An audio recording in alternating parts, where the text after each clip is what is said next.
नमस्कार, मैं हूं श्वेता झा। आप देख रहे हैं 7 बजे 7 सवाल।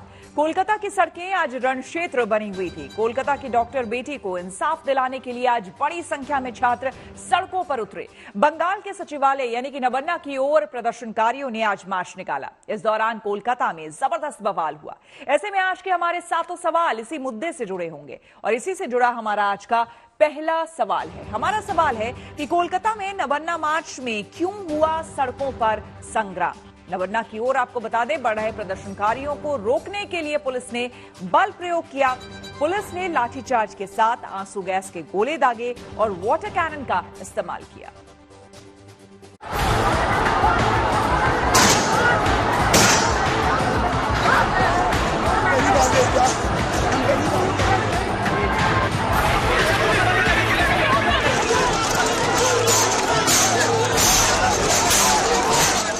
कोलकाता की सड़कों पर भारी बवाल। छात्रों के प्रदर्शन में सड़कों पर हड़कंप। वाटर कैनन से प्रदर्शनकारियों पर प्रहार। छात्रों ने तोड़ी बैरिकेडिंग। हुआ लाठीचार्ज। प्रदर्शनकारियों पर पुलिस ने दागे आंसू गैस के गोले।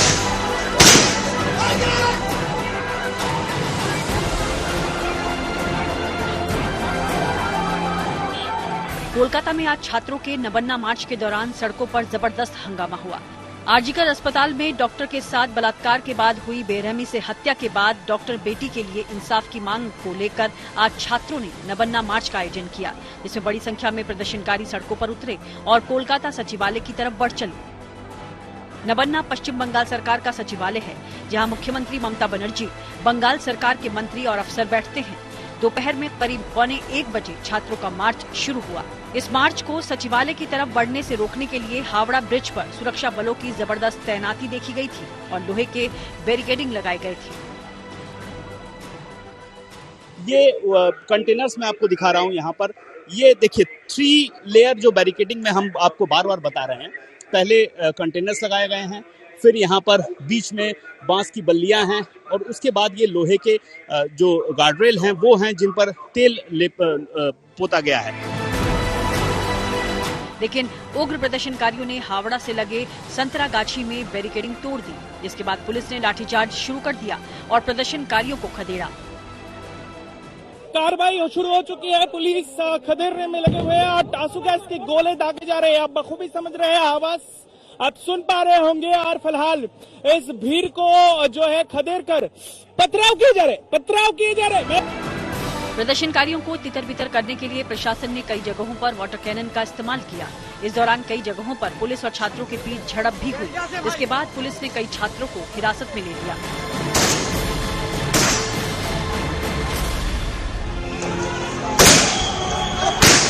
दोपहर बाद से ही नबन्ना जाने वाली सड़कें जंग के मैदान में तब्दील हो गई।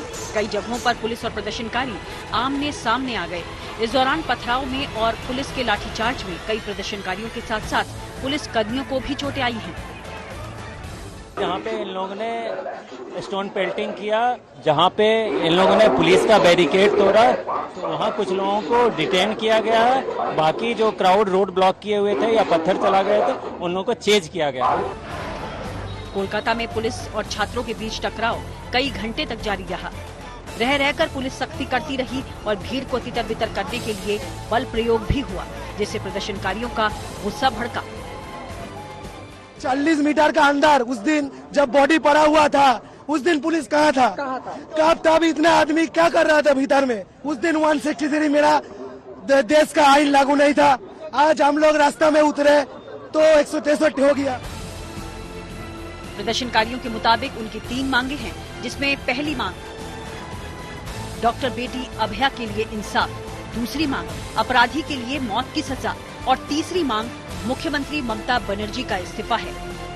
अभी मुख्यमंत्री एकदम फेलियर है। वेस्ट बंगाल को कुछ भी निरापत्ता देने के लिए मुख्यमंत्री टोटली फेलियर है।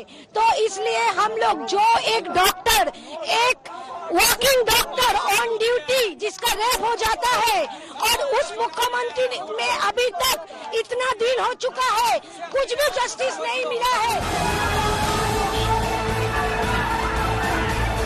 कोलकाता में छात्रों के प्रदर्शन के बाद भारी तनाव है और किसी अप्रिय स्थिति से निपटने के लिए 6000 से ज्यादा पुलिस के जवानों को तैनात किया गया है। कोलकाता से सूर्याग्नि रॉय, ऋतिक मंडल और अनुपम मिश्र के साथ bureau report, good news today. प्रदर्शनकारियों को नबन्ना की ओर बढ़ने से रोकने के लिए सुरक्षा के अभूतपूर्व इंतजाम किए गए थे।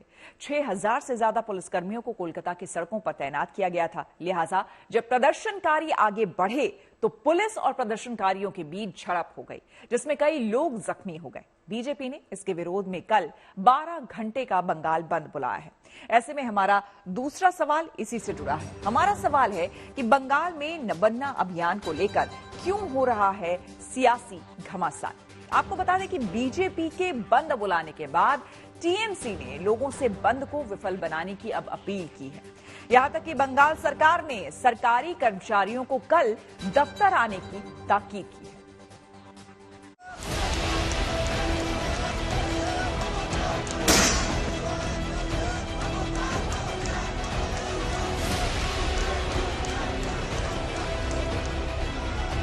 आज कोलकाता की सड़कें रणक्षेत्र बन गई। छात्रों के प्रदर्शन के दौरान खूब बवाल हुआ। पुलिस और प्रदर्शनकारियों के बीच हिंसक झड़प हुई। भीड़ को तितर बितर करने के लिए बल प्रयोग करना पड़ा। वाटर कैनन और लाठीचार्ज के साथ आंसू गैस के गोले भी दागे गए, जिससे दोपहर बाद कोलकाता में सड़कों पर अफरा तफरी का माहौल देखने को मिला। नबन्ना जाने वाले रास्तों पर भारी पुलिस फोर्स की तैनाती कर दी गई थी। प्रदर्शनकारियों को रोकने के लिए 3 स्तरों की बैरिकेडिंग की गई। यहां तक कि सड़कों पर कंटेनर रखने के साथ ही सड़कों पर लोहे की दीवार तक खड़ी कर दी गई। यही नहीं, हावड़ा ब्रिज को भी बंद कर दिया गया था।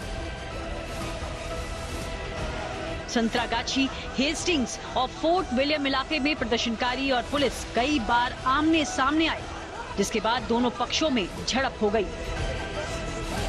लाल बाजार कोलकाता पुलिस का हेडक्वार्टर है और उसी के सामने बीजेपी के जितने भी सीनियर नेता हैं, सुकांतो मजूमदार, लॉकेट चैटर्जी, अर्जुन सिंह, सब यहाँ पे धरने प्रदर्शन पे बैठे हुए हैं। उनके साथ उनके जो समर्थक हैं वो भी यहाँ पे बैठे हुए हैं।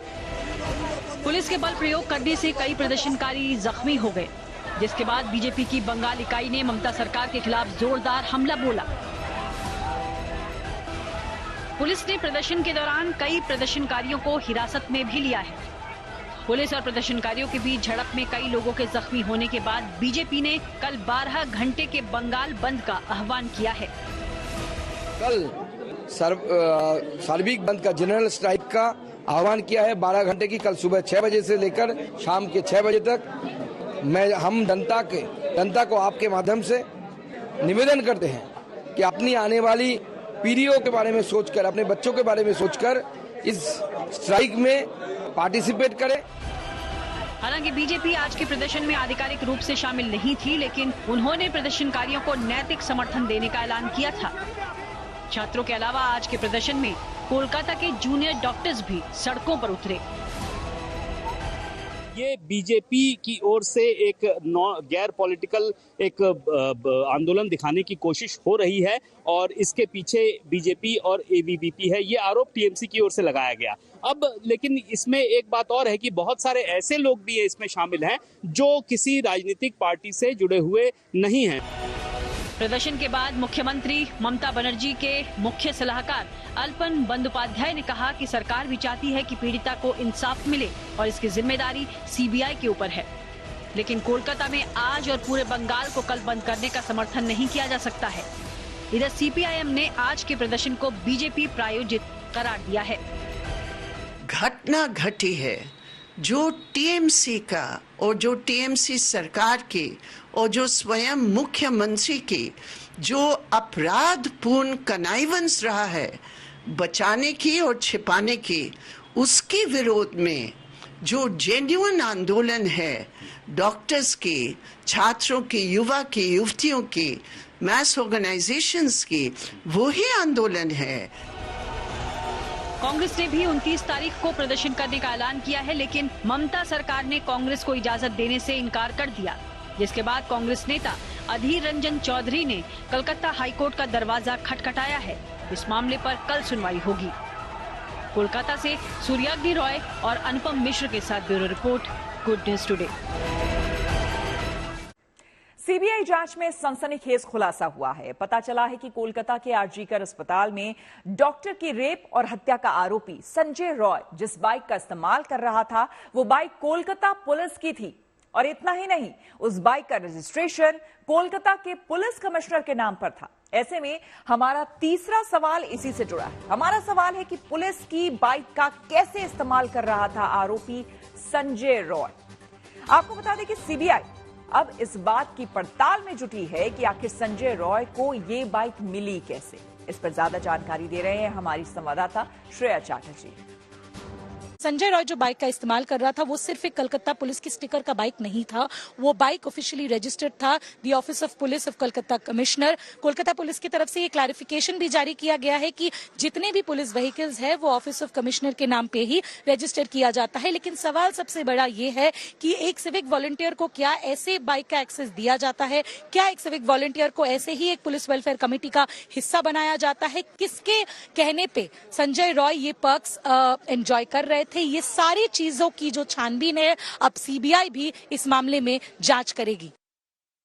आरजीकर अस्पताल के प्रिंसिपल संदीप घोष से सीबीआई लगातार पूछताछ कर रही है। इसी बीच अब सीबीआई के साथ एक और केंद्रीय जांच एजेंसी ने संदीप के खिलाफ शिकंजा कस दिया है। सीबीआई के बाद अब ईडी ने संदीप घोष पर वित्तीय गड़बड़ियों को लेकर मामला दर्ज किया है। ईडी आरजीकर अस्पताल में संदीप के प्रिंसिपल रहने के दौरान यानी कि 2021 से 2024 तक के वित्तीय लेन देन में गड़बड़ियों के आरोपों की जांच करेगी। हमारा चौथा सवाल इसी से जुड़ा हुआ है। हमारा सवाल है कि सीबीआई के बाद ईडी के चंगुल में कैसे फंसे पूर्व प्रिंसिपल संदीप घोष। इसके बारे में बता रही है हमारी संवाददाता श्रेया चैटर्जी। आरजीकर मामले में सीबीआई के बाद अब ईडी की भी तफ्तीश शुरू हो चुकी है। सीबीआई ने अब तक इस केस में जो मर्डर एंड रेप अक्यूज का केस है उसमें कई दफा पॉलीग्राफी टेस्ट किया है, कई स्टेटमेंट्स रिकॉर्ड किए हैं, लेकिन अब तक गिरफ्तारी सिर्फ एक है। सीबीआई सूत्रों के हवाले से हमने पहले भी जो कंफर्म किया था कि इस केस में जितना इन्वेस्टिगेटर्स को लगता है ये एक ही इंडिविजुअल का काम है, इसीलिए संजय रॉय को ही अब तक गिरफ्तार किया गया है। तफ्तीश के तौर पे ये भी अभी सीबीआई देख रहे हैं कि किसी भी तरीके से उसको बचाने की कोशिश की गई थी, क्योंकि कोर्ट में सीबीआई ने कहा था कि जो क्राइम सीन है उसको ऑल्टर किया गया। दूसरी तरफ कोलकाता कांड के बाद सियासत ने भी रफ्तार पकड़ ली है। टीएमसी और बीजेपी लगातार एक दूसरे के खिलाफ हमला कर रहे हैं। इसी कड़ी में दोनों दलों ने आज अलग अलग वीडियो जारी करके एक दूसरे के खिलाफ सियासी तलवारें खींच ली है। हमारा पांचवा सवाल इसी से जुड़ा है। हमारा सवाल है कि कोलकाता में वीडियो के जरिए कैसे हो रहा है सियासत का गेम। तो बीजेपी ने आपको बता दें घटना के बाद का एक वीडियो जारी करते हुए दावा किया है कि घटना स्थल पर लोगों की भीड़ जुटाने की वजह से सबूतों के साथ छेड़छाड़ की गई। वहीं दूसरी तरफ टीएमसी ने एक और वीडियो जारी किया है और इसे जारी कर यह दावा किया है कि नबन्ना मार्च में गड़बड़ी फैलाने की साजिश रची गई।